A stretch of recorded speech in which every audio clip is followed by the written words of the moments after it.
So good morning students. Theoretical part we have already covered, but जब तक हम practical part cover up नहीं करेंगे या फिर अगर मैं कहूँ कि हम case studies को cover up नहीं करेंगे तब तक chapter complete नहीं माना जाएगा. So I am starting with NCERT question. सबसे पहले देखिए लिखा है guidelines to NCERT question. जिसमें 3 छोटे-छोटे आपको MCQs दिख रहे हैं.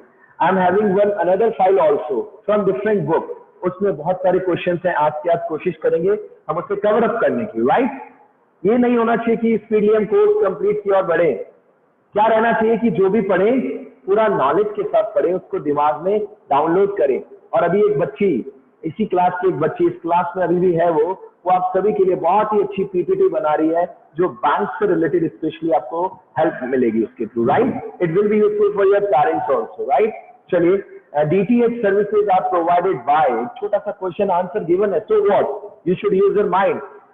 DTH services are provided by transport companies, banks, cellular companies and none of the above. Answer you know very well, given भी है cellular companies. Right, एक बार सबसे पहले अटेंडेंस भी दे दीजिए बच्चों. Am I audible to all clearly एकदम? If yes, then please raise your hand. Thank you बेटा, thank you, thank you. चलिए नेक्स्ट क्वेश्चन. थैंक यू बच्चों. Which of the following is not a function of insurance? इसमें से कौन सा ऐसा function है जो इंश्योरेंस का नहीं है? Number 1 risk sharing, number 2 assist in capital formation, lending of funds. बेटा देखिए नन ऑफ द अबव. आपको जितने भी ऑप्शंस दिख रहे हैं कई बार नेगेटिव के थ्रू भी आप प्रोसीड कर सकते हैं. नन ऑफ द अबव को साइड करते हैं. Number 1 risk sharing, of course सभी जने कॉन्ट्रीब्यूट कर रहे हैं, थोड़ा प्रीमियम पे कर रहे हैं. अब जिसके साथ कुछ हादसा हो जाएगा उसका रिस्क उसको कवर अप कर देगी इंश्योरेंस कंपनी, उन्हें पेमेंट कर देगी. और नहीं हुआ तो अच्छी बात. Assist in capital formation, of course आप सभी इंसान, हम सब ह्यूमन बीइंग मिलकर कहीं ना कहीं इंश्योरेंस कंपनी के कैपिटल फॉर्म भी तो कर ही रहे हैं. बिकॉज इंश्योरेंस कंपनी के पास तो पैसा है नहीं, वो तो कहाँ से आ रहा है? आपको जनता से ही आ रहा है. उसी में से उस जनता को पैसे बांट लिए. Very simple. राइट स्टूडेंट्स, ठीक है.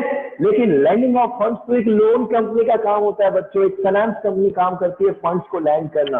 राइट बच्चों, तो lending of funds is not the work of insurance. Insurance का काम मार्केट में पैसा बांटना नहीं है, लोन्स देना नहीं है, रिस्क कवर प्रोवाइड करना है. राइट, और उसमें भी 2 वर्ड कभी मत भूलना, insurance and assurance. Assurance human being की कंडीशन में काम आता है, जहां कंपनी हमें एश्योर कर रही है कि आपने जितने भी रुपए का इंश्योरेंस कराया, अगर कुछ हादसा हुआ या नहीं हुआ, डिपेंड ऑन दी पॉलिसी, हम आपको पैसा रिटर्न करेंगे with benefit. And number 3 question is, जबकि इंश्योरेंस में क्या होता है? इंश्योरेंस में कंपनी वो नॉन ह्यूमन बीइंग्स के लिए इंश्योरेंस वो आता है बच्चों कि अगर क्षति हुई आपकी गाड़ी में तब हम आपको इंश्योरेंस का पैसा देंगे. वो भी कितना देंगे? जितना क्षति हुआ, जितना लॉस हुआ है. राइट, चलिए बाकी तो आप जितना पढ़ेंगे बेटा बिजनेस स्टडी. जैसे yesterday I received a message from Ushan, क्या कि sir what is the difference between RTGS and NEFT. ऐसे छोटे छोटे पॉइंट्स आप कवर अप करते रहिए बच्चों. जितना ज्यादा आप पढ़ेंगे इस चैप्टर को आपको मजा आएगा. Please connect it with the practical life. Connect कीजिए. इंश्योरेंस कंपनीज है तो आपको इंश्योरेंस के डिटेल नॉलेज होना चाहिए. और एक बात कहूं मैं आप सभी को, दिस इज द टाइम, सुनना बच्चों, this is the time when you can do research in a proper manner. Sir कैसे, आप क्या कह रहे हैं ये बात सर? नहीं समझ आई हमें. क्यों सर हमारे पास टाइम है अभी डिटेल में?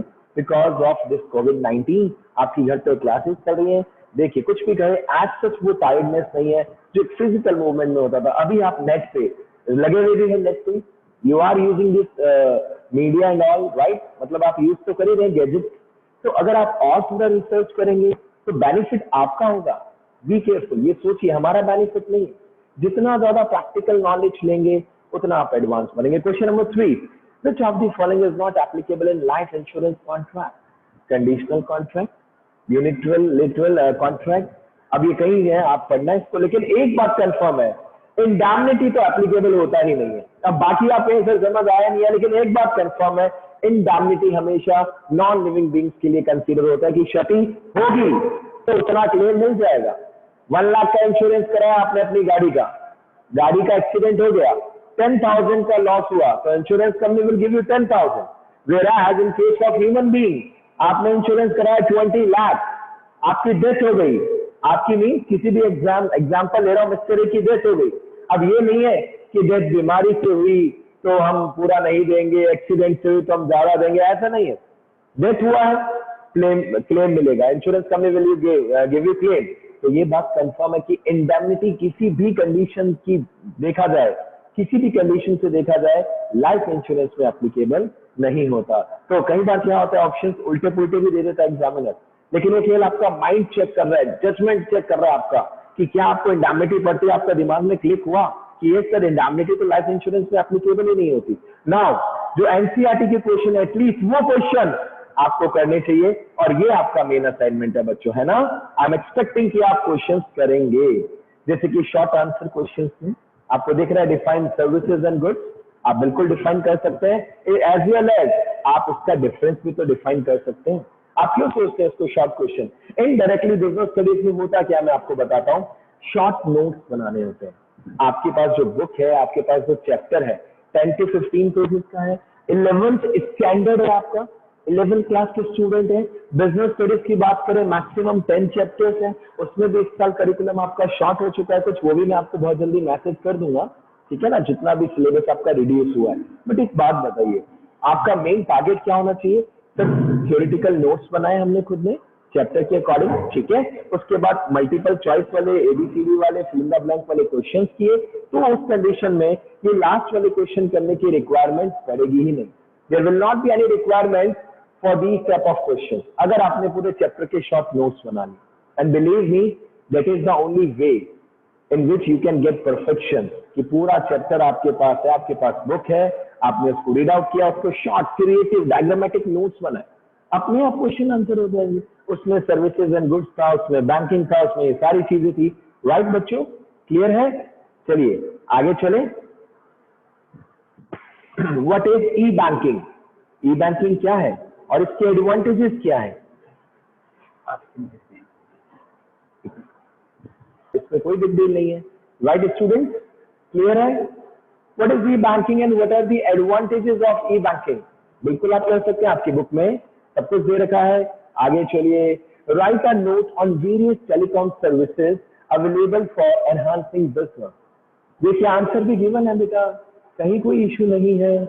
राइट बच्चों, right a note on various telecom services available for enhancing business, बिल्कुल आप आंसर लिख सकते हैं। एनसीईआरटी, चलिए सच्ची बात ये कहूंगा बेटा, एनसीईआरटी का कुछ भी नहीं छोड़ना चाहिए अगर आप 12th में 100 मार्क्स स्कोर करना चाहते हैं बिजनेस स्टडीज में, राइट। लेकिन साथ साथ जो केस स्टडीज है उनकी क्वांटिटी बहुत कम है बेटा आपकी एनसीईआरटी में, ठीक है, तो उसके लिए हमें Poonam Gandhi and all refresher भी रीड आउट करनी पड़ती है। नेक्स्ट क्वेश्चन बेटा, नेक्स्ट क्वेश्चन देखिए, question number 4, explain briefly the principles of insurance with suitable examples.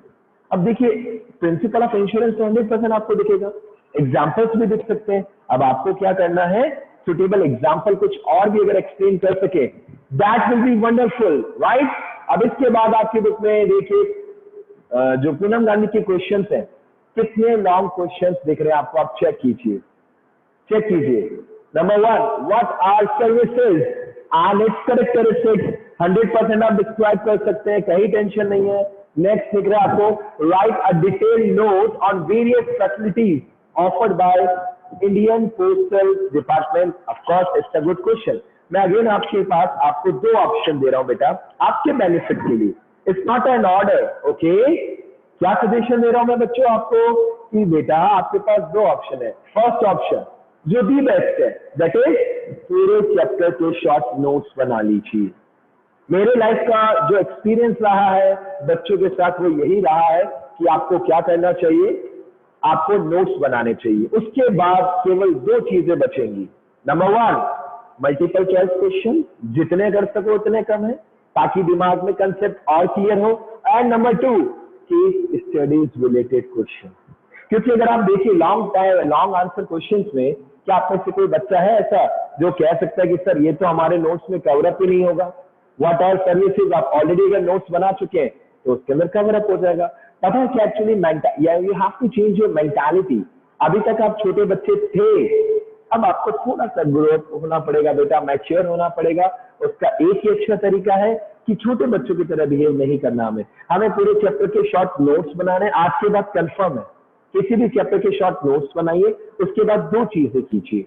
Number 1 MCQ जो ऑब्जेक्टिव टाइप क्वेश्चन है, क्योंकि वो 20 मार्क्स का करिकुलम है आपके बोर्ड के पेपर में, और 80 मार्क्स बाकी जो रिमेनिंग पोर्शन रहेगा उसमें आपको केस स्टडीज करनी है, राइट। चलिए, तो क्वेश्चन नंबर 2 आप जैसे भी करना चाहे अप टू यू, आप जिस मैनर में करना चाहे, आपकी क्रिएटिविटी है, चलेगा, एक्सेप्टेबल है।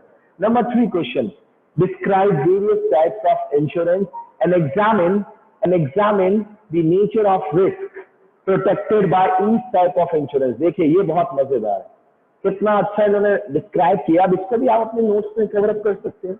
डिफरेंट टाइप के इंश्योरेंस हमने बता दिए, एक्सप्लेन कर दिए, life insurance, fire insurance, marine insurance, और साथ साथ उनकी कुछ बातें जैसे कि नेचर ऑफ रिस्क कौन कौन सा है उसमें, और प्रोटेक्शन कैसे मिलती है, इंश्योरेबल इंटरेस्ट कैसे, पूरा क्वेश्चन आपके सामने आप चेक कर सकते हैं। In short we can say इन्होंने सर पूरा वो जो डिफरेंशिएशन है, डिफरेंस शो कर दिया, और वो आपकी बुक में ऑलरेडी गिवन था स्टार्टिंग में बेटा, राइट, देख सकते हैं आप। इसके बाद कुछ क्वेश्चंस और जो एनसीईआरटी के अंदर गिवन है। Test yourself, define service sector, very short है तो आप 1 से 2 लाइन 3 लाइन में डिफाइन कर सकते हैं। Again I will tell you, अगर आपने पूरे चैप्टर के नोट्स बना लिए तो ये क्वेश्चंस ऑटोमेटिकली कवर अप हो जाएंगे स्टूडेंट्स, राइट। सर्विस सेक्टर को डिफाइन कीजिए, बैंक क्या है, बैंक की डेफिनेशन लिखिए बच्चों, राइट। बैंक डेटर भी है कईयों के लिए क्रेडिटर भी है। Why is insurance necessary for a businessman, क्यों नेसेसरी है सर, प्रोटेक्शन मिलता है, नहीं तो अगर लॉस हो जाए, आग लग जाए, चोरी हो जाए गुड्स, तो अचानक से हमारा बिजनेस चौपट हो सकता है, बर्बाद हो सकते हैं, right. Then what is life insurance, जहाँ पे लाइफ की प्रोटेक्शन है।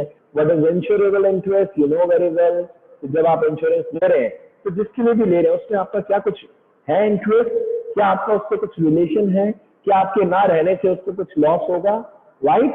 Then it says the purpose of fidelity insurance. Yes, देखिए अब हमने पढ़ा था नहीं पढ़ा था, ये आपके लिए एक चुनौती सी है। You have to try. You have to search the answer, right? That is health insurance. देखिए एक बात बताइए, जितना ज्यादा आप रिटर्न में प्रैक्टिस करेंगे उतना मजा आएगा। आप चैप्टर को इतनी खत्म होने मत दीजिए। क्यों खत्म होने दे, जब तक हम उसके अंदर डिटेल थॉरो नॉलेज नहीं ले ले, we should not wind up the chapter. Otherwise it is very easy to wind up the course. आपको पता भी नहीं लगेगा, हम अपना जल्दी कोर्स फाइंड अप कर सकते हैं, लेकिन कहीं ना कहीं आपके मन में रहेगा sir number 1 online class is going on, तो सर इतना थोड़ा सा टेंशन रहता है सर, फिजिकल जितना अच्छा नहीं है, बट अगर हम उसको और अच्छे से क्रिएटिव तरीके से मेहनत करें तो मजा आएगा, सिंपल है। Then give difference between insurance and assurance, 100% perfect question है आपके पेपर में, किसी भी स्कूल के पेपर में 100% आने वाला क्वेश्चन बनता है ये। व्हाट इज कम्युनिकेशन, जहां पर दो लोग होते हैं, एक सेंडर और एक रिसीवर। अभी मैं क्या कर रहा हूं आप सभी के साथ, कम्युनिकेशन कर रहा हूं। I am a sender, you are a receiver, I am giving you a message by a language, ठीक है, और आप उसको रिसीव कर रहे हैं। अगर कहीं ना कहीं नेटवर्क का या कुछ इश्यू है तो उस कंडीशन में हम क्या कहेंगे, सर कम्युनिकेशन नहीं हुआ अच्छे से, कम्युनिकेशन नहीं हुआ अच्छे से, राइट बच्चों। देन इसके बाद आपकी एनसीईआरटी क्या कहती है उसके अकॉर्डिंग बात करते हैं। There are few more questions.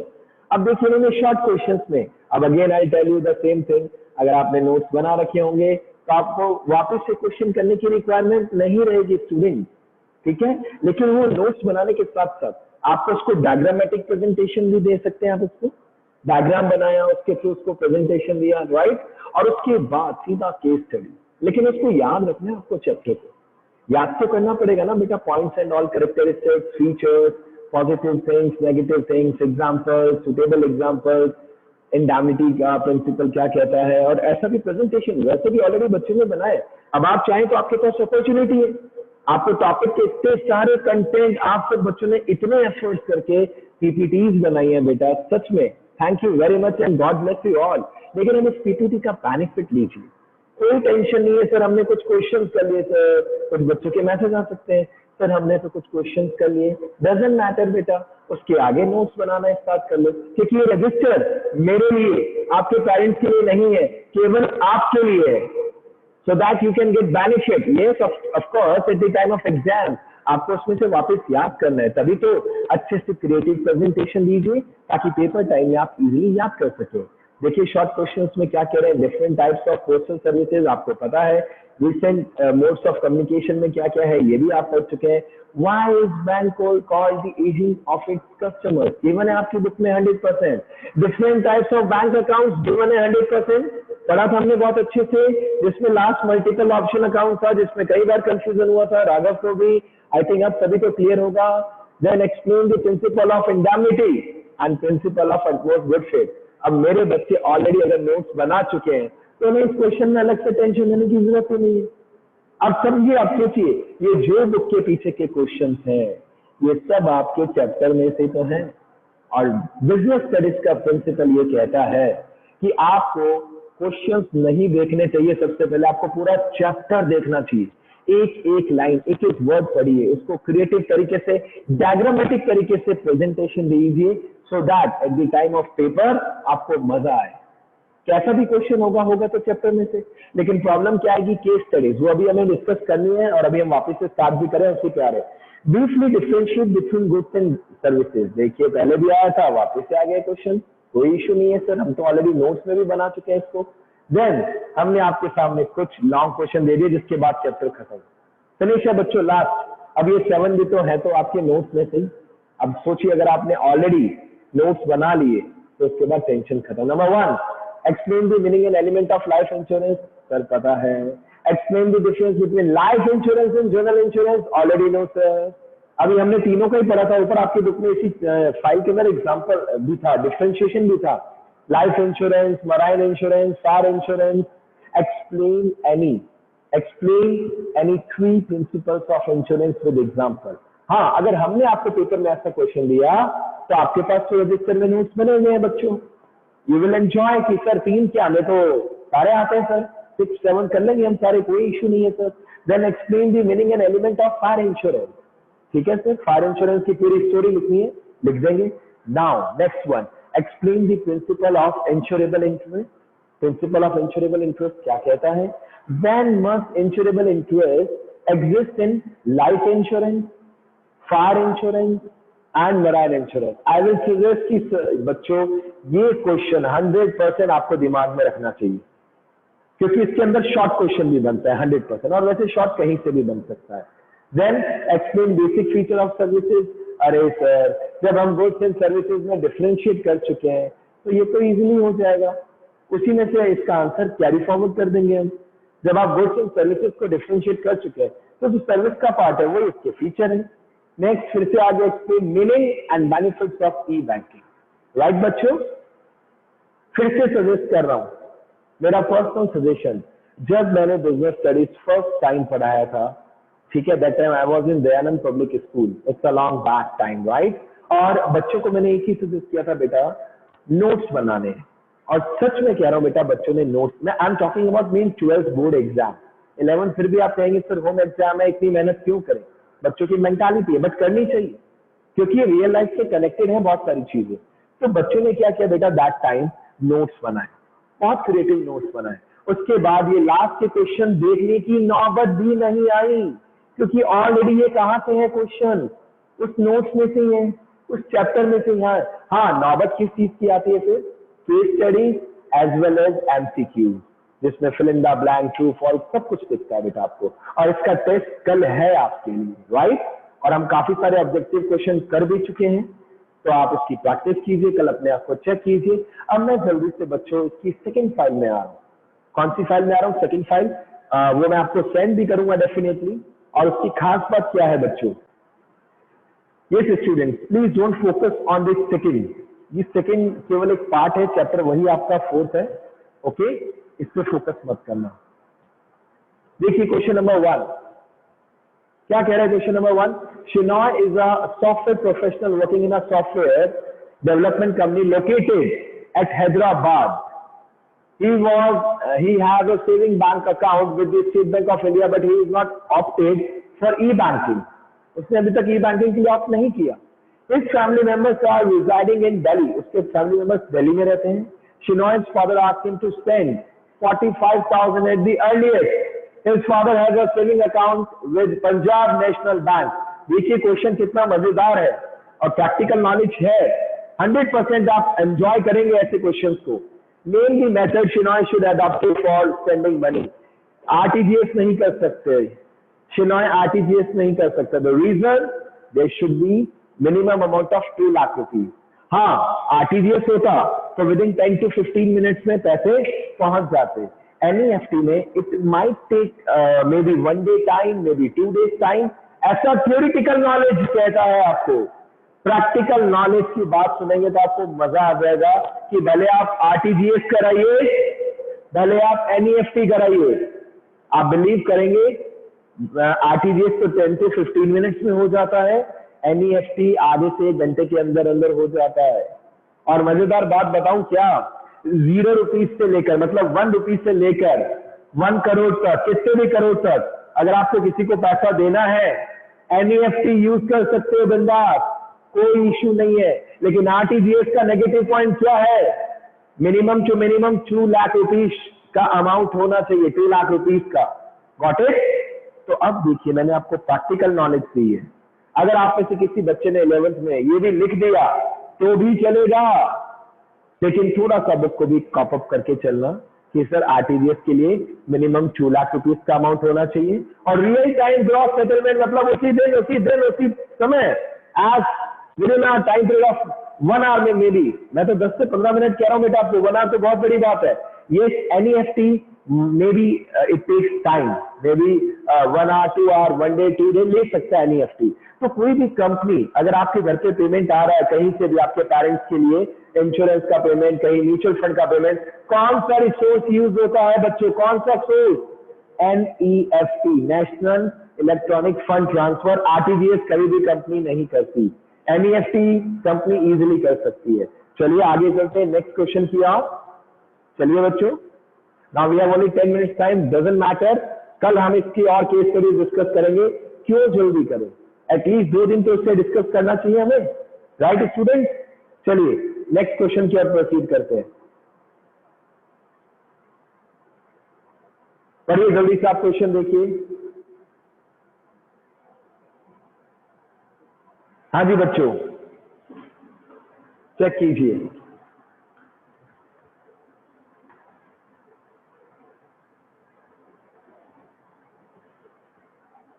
Read out कीजिए, चेक कीजिए जल्दी से।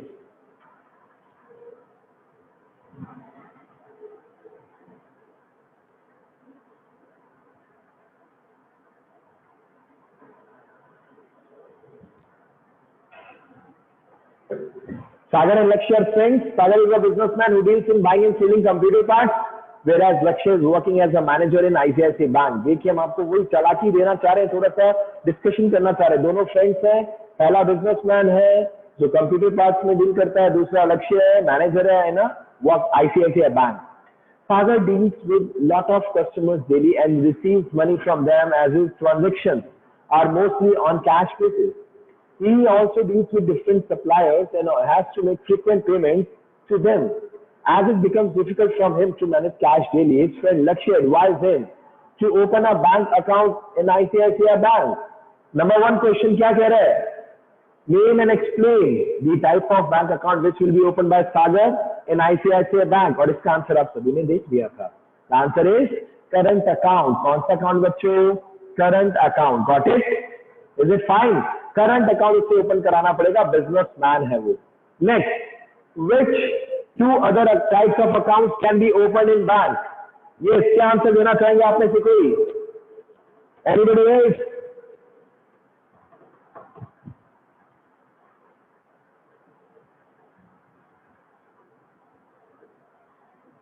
बताइए विच 2 other type of accounts can be opened in bank? अगर केवल अकाउंट की बात करें बेटा, देखिए वो आरडी और जो भी मैं नहीं बोलूंगा, आपको ट्राई करना है। सोचिए, क्वेश्चन नंबर इसका बी पार्ट कह रहा है विच 2 other types of accounts can be opened in bank? Of course आप चाहे तो साथ साथ फिक्स डिपॉजिट अकाउंट भी ओपन करा सकते हैं, मल्टीपल क्यों हम आपसे कह रहे हैं कैन बी, मतलब 2 से ज्यादा भी हो सकते हैं। तो आप किसी भी 2 का नाम दे सकते हैं। फिक्स डिपॉजिट अकाउंट भी ओपन करा सकते हैं आप, सेविंग अकाउंट नहीं करा सकते आप, because you are the businessman. Right class? Fine. यानी कि हम फिक्स डिपॉजिट अकाउंट भी ओपन करा सकते हैं, रेकरिंग डिपॉजिट अकाउंट भी ओपन करा सकते हैं, मल्टीपल डिपॉजिट ऑप्शन अकाउंट भी ओपन करा सकते हैं, right? And the point number C, the above para highlight a primary function of bank, name it. सोचिए, the above para highlights the primary function of bank. Bank का primary function क्या है? Confuse होंगे आप? Answer आपको दिख रहा है, डोंट वरी, मैं आपको आंसर भी शो करूंगा because answer is already mention. The answer is बच्चों एक्सेप्टेंस ऑफ डिपॉजिट। क्योंकि एक बात बताइए, सागर के लिए क्या लिखा है कि उसे बार बार उसका सारा ट्रांजेक्शन कैश में होता है और वो बैंक में डिपॉजिट करता है। तो मेन बैंक का फीचर क्या है? सर ये कस्टमर का पैसा एक्सेप्ट करता है, ऑफकोर्स करेगा, इसी से तो बेनिफिट है बैंक का। तो the answer will be acceptance of deposit. अब मैं ये नहीं कहूंगा कि 100% इसी बुक में से क्वेश्चन आएंगे, कहां से भी आएंगे क्वेश्चन, बट बच्चों आपको प्रॉपर नॉलेज होनी चाहिए, ठीक है? और हो सकता है कि कहीं ना कहीं कभी कभार बुक में आंसर गलत भी हो सकता है। तो अपना कॉन्फिडेंस, मोरल डाउन मत करना प्लीज। अपना कॉन्फिडेंस इतना ही अच्छा हाई रखना। ओवर कॉन्फिडेंस ऑल्सो बैड, कम कॉन्फिडेंस भी बैड है, राइट? चलिए अब देखिए, इन्होंने आंसर दिया फर्स्ट का करंट अकाउंट, कोई इश्यू नहीं है, करंट अकाउंट बिल्कुल करेक्ट है। सेकंड इन्होंने बताया है सेविंग अकाउंट भी हो सकता है, फिक्स डिपॉजिट भी। बट अगर हम बात करें इस क्वेश्चन की लैंग्वेज की, तो लैंग्वेज आपको कहीं ना कहीं कंफ्यूज भी करे। इन्होंने क्या पूछा अभी पॉइंट में? Which two other account types of accounts? ये नहीं कहा which two other type of accounts can be open by Sagar. नहीं नहीं नहीं नहीं नहीं। तो अदर टू अकाउंट्स कौन कौन से हो सकते हैं? सर सेविंग भी हो सकता है, सर फिक्स डिपॉजिट भी हो सकता है, बट सेविंग के लिए आप कंडीशन अप्लाई कर सकते हैं, can not be open by the businessman. हाँ, मल्टीपल डिपॉजिट अकाउंट आप लिख सकते हैं, मल्टीपल डिपॉजिट आपने पढ़ा था, याद होगा अच्छे से, वो भी आप लिख सकते हैं, कोई इश्यू नहीं है। अब एक दो अच्छे क्वेश्चन करते हैं बच्चों, ठीक है? आगे आइए, फाइल में आपको सेंड करूंगा, डोंट वरी, ठीक है स्टूडेंट? आप पढ़िए आराम से, क्वेश्चन ट्राई कीजिएगा, डाउट है आई एक्सप्लेन यू डेफिनेटली। आइए, yes, Nakul is running a business of manufacturing inventors. गलत है आई थिंक ये, इन्वर्टर, हाँ सॉरी इन्वर्टर, मैंने गलत बोला, sorry, I am sorry for that. Nakul is running a business of manufacturing inverters in Delhi. He has received the order for supply of 20 inverters from Better Electronics in Jaipur. Class clear हुआ? Question अभी तक का क्या कहना चाह रहा है? नकुल क्या कर रहा है? बिजनेस चला रहा है अपना, किस चीज का? इन्वर्टर मैन्युफैक्चर करता है। आपके घरों में, मैक्सिमम घरों में इन्वर्टर की फैसिलिटी होगी, right? You know the meaning of inverter. He has received an order of supply of 20 inverters from better electronics in Jaipur.